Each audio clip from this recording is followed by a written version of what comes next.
احلى ورق عنب تخزنيه دلوقتي وهو لسه طالع، علشان الورقه تبقى فاتحه معاكي وناعمه كده. شايفه الورقه ناعمه ازاي؟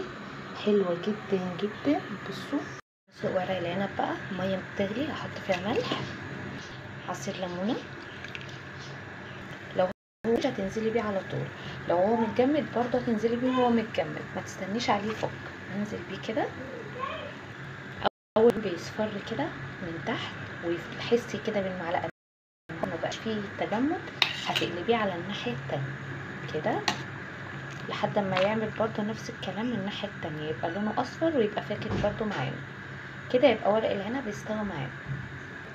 بصي كده مادام وصل للون دوت من الناحيتين يبقى كده خلاص. هتطلعيه بقى من الميه. خلاص سلقت كل ورق العنب اللي عندي. عايزه اقول لكم ان احلى ورق عنب تخزنيه دلوقتي وهو لسه طالع، علشان الورقه تبقى فاتحه معاكي وناعمه كده. شايفه